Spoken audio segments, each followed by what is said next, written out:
Hello to all of you. Thanks for joining us on emag, your weekly news program.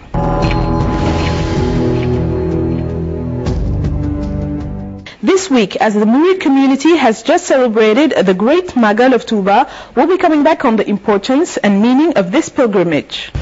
Protecting the environment and striving for sustainable development is a motto well acknowledged by students of Muhammadu Fadilu Mbake High School. Their actions will be depicted in this week's program. And as the African Cup of Nations will be starting in a couple of days, we'll be spying on the Senegalese football team while they are preparing themselves to win this important competition. And today, our very special guest is Mr. Valentin Tapsoba, the country officer of the UN Agency for Refugees.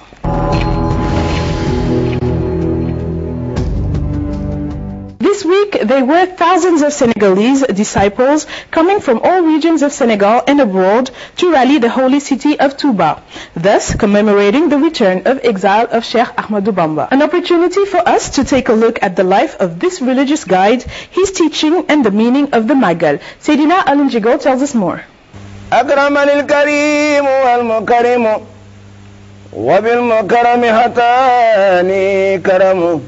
These religious poetries called Hasaid are among others the legacy of Sheikh Ahmadou Bamba. The writings of the holy man are read throughout the world by disciples whose rallying point this week was Touba.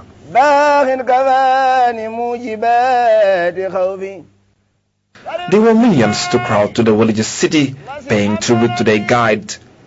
The religious event Magal marks the anniversary of departure into exile of Sheikh Ahmadou Bamba. The holy man has devoted his life and energy to God and to the respect of the Prophet Muhammad, peace be upon him, recommendations. Hence his most famous name, Hadimu Rasul, the servant of the messenger. His spiritual path is followed by millions of disciples.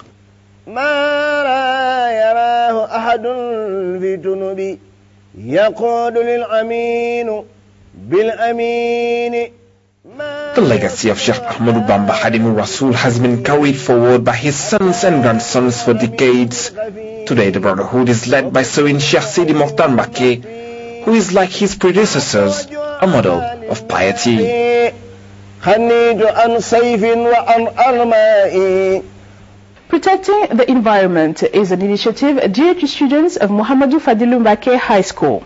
In that framework, they have just organized a tree planting day in their schoolyard. The project was backed up by the British Council and involves many schools of Dakar. Adam Anjan tells us more. In this warm and quiet morning at Muhammadu Fadilu Mbake High School, the atmosphere is cool and the context is particular. A reforestation day in the schoolyard. Some students in the classrooms putting on their outfits required for the purpose. Outside, the environment is already green. Satisfaction for the students. We are very happy to welcome the project and the collecting classroom here in our school. You know, this project is very important because protecting environment is the duty of all citizens. But when they come to your school and planting some tree, that means is a great symbol. And we have to protect the environment against destroy it. Because protecting environment is saving our life. About this planting days, I see it's very exceptional day because the school needs a plant. If we don't have a plant, plants give people to be alive. Because plants is good for life. Plants give us leaves, also give us a shadow. Give us some foods. So I see it's very good. A great honor for students, but also for the high school's administration. This project is the fifth phase of a program involving 5 schools from Dakar, thanks to the help and support of the British Council. Now the challenge for the school is the protection of these trees. After planting a tree, my impression is a good one because trees are our neighbors.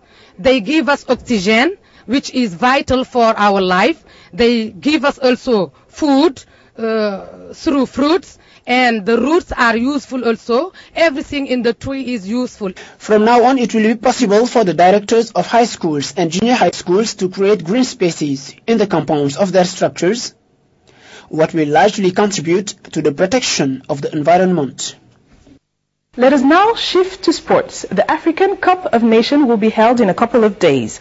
The Lions of Teranga were gathered in Sali in a training camp to prepare themselves to win this African competition. Today we are putting the spotlight on this Senegalese team, its strengths, weaknesses and its chances to become the African champion. Seydina Alinjigo.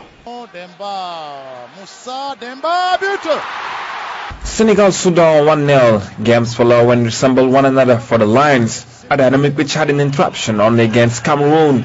It is, let's say, the great sport of a playoff campaign masterfully laid by Mourinho's teammates.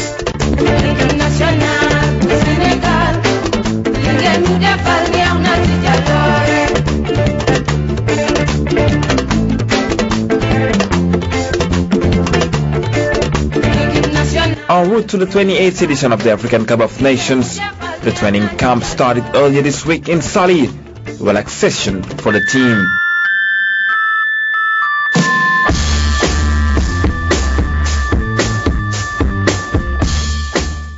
Tuesday, first training session. Real fun begins for Amara's men who are determined to bring the Continental Cup for the first time in Senegal. To achieve this goal, the team can rely on an attack in good shape. Moussa Sow, Papis Demba Cissé, Mamadou Niang, Souleymane Camara, Dembaba, the man of the moment. The Senegalese striker scored 15 goals in the English Premier League with his club Newcastle United.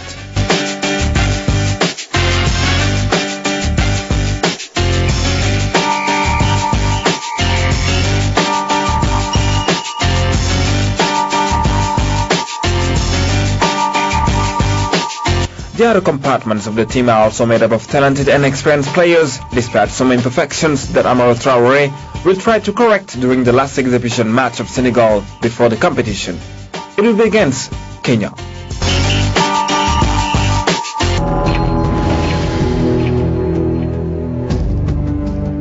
It is now time to welcome this week's guest. He is the country officer of the United Nations Agency for Refugees. Our country is known for hosting thousands of refugees. They are, among others, Bissau Guineans, Ivorians, Mauritanians. The latter are the most numerous in Senegal. Many have been living in our country since 1989, the year of the crisis between Senegal and Mauritania. Their repatriation and the support they receive from the UN agency are among other issues Valentin Topsaba discussed with our reporter Seydina Alinjigo. While we're shooting this interview, hundreds of Mauritanian refugees are experiencing the joy of returning home after sometimes 20 years of exile. Their repatriations resumed on November the 29th after a break in January 2011. What were the reasons of this break and how did the process restart? First of all, I would like to take the opportunity to thank the government of Senegal and its people for having hosted more than 20,000 refugees in Senegal. The reasons, we had technical reasons. Technical reason meaning that we had at least 5,000 voluntary repatriation forms that were in Mauritania.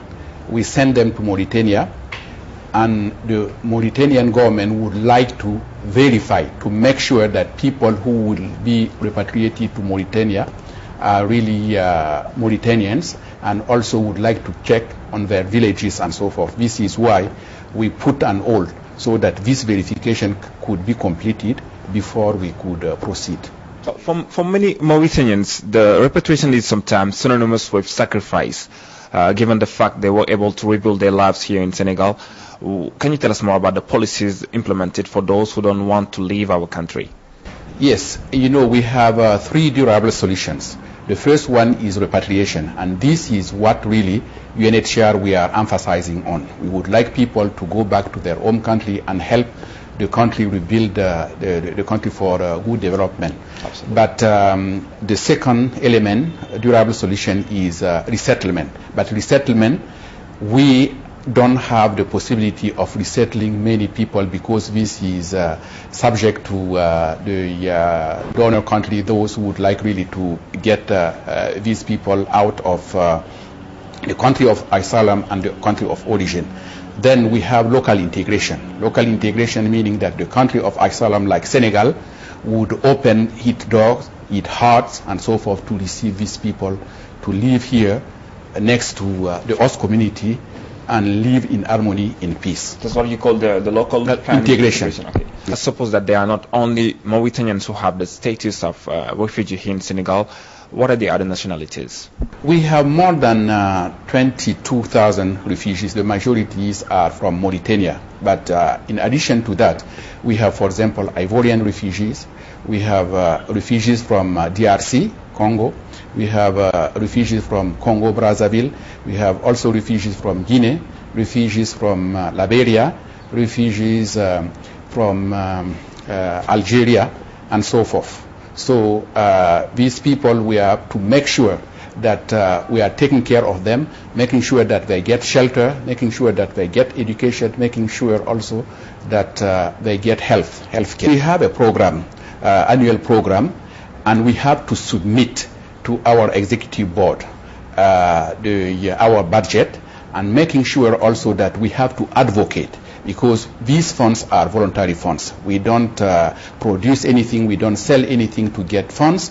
We have just to advocate vis-a-vis of the international community, making sure that these people who have fled their country to go to a safe haven and so forth are taking care of their human beings and so forth, and an agency has to make sure that they are being cared for. But when we submit our request, the budget request and so forth, the executive board has to review it and give us the funds. But the problem is with the economic crisis, the financial crisis and so forth, it is very difficult for us to get the amount of money that we needed really to care for these people. But we are still grateful for the international community, despite of the fact that there is a crisis. We are still opening their wallet and so forth to help the people of concern to UNHCR. Senegal is not an isolated case. There are many Senegalese who have fled the Casamance crisis to seek refuge in neighboring countries. What about them? Yes, we don't discriminate. As far as somebody has fled a war or a situation, discrimination and so forth, and went to another country to seek asylum, UNHCR has to be there to make sure that these people are cared for. So in the case of, like you pointed out, we have today at least 7,000 Senegalese who have crossed into Guinea-Bissau. We have also more or less the same number that are now in the Gambia. But all of this, we are present in these two countries, namely Guinea-Bissau and the Gambia, and we are taking care of them in terms of shelter, in terms of food, in terms of education, and in terms of health care.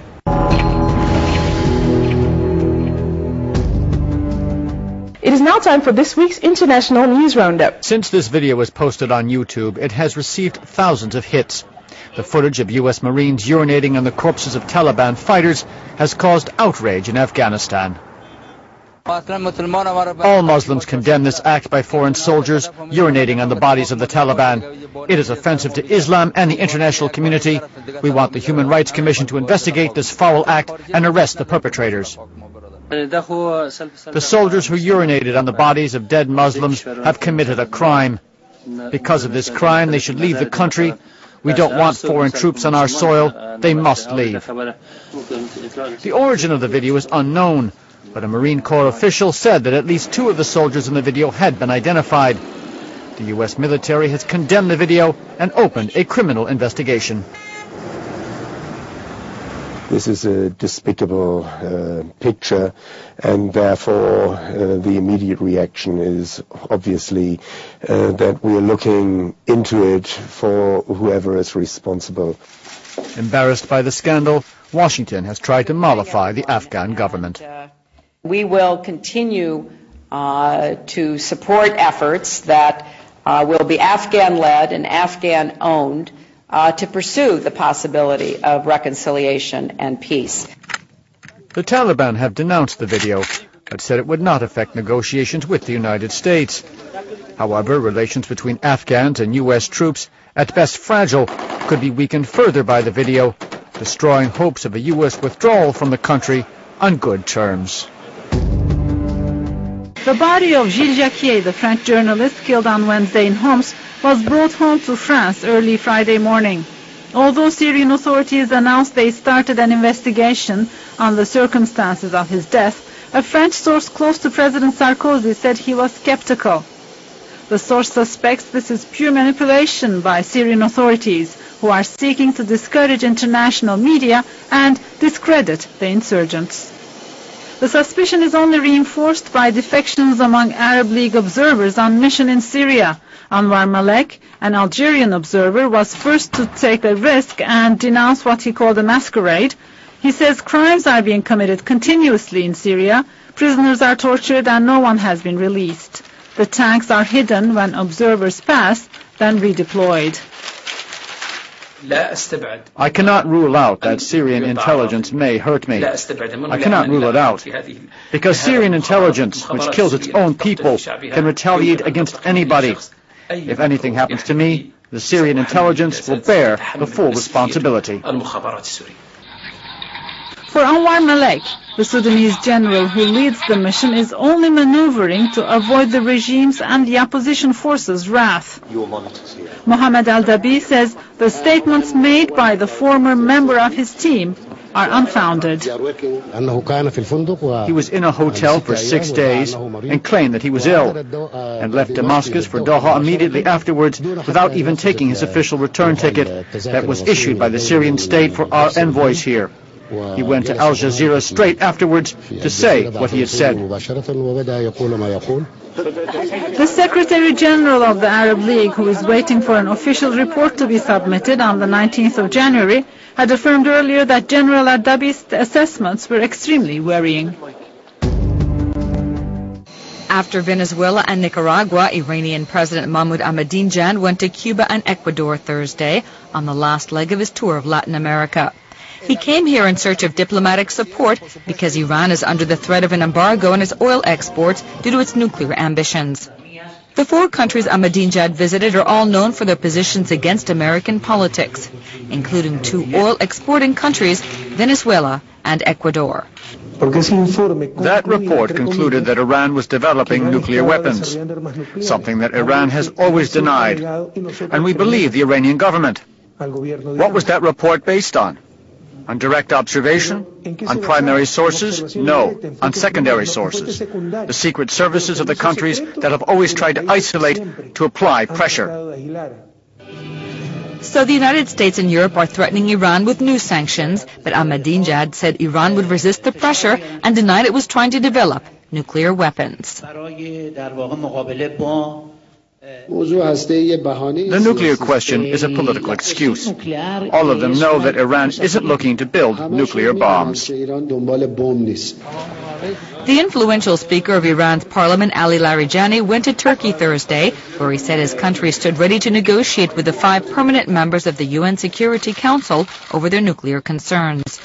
Last week, Iran threatened to close the Straits of Hormuz, a choke point for 20% of the world's oil. Well, that's all for this week's emag. Thank you very much for watching us on your national television. We'll see you next week, same time, same channel.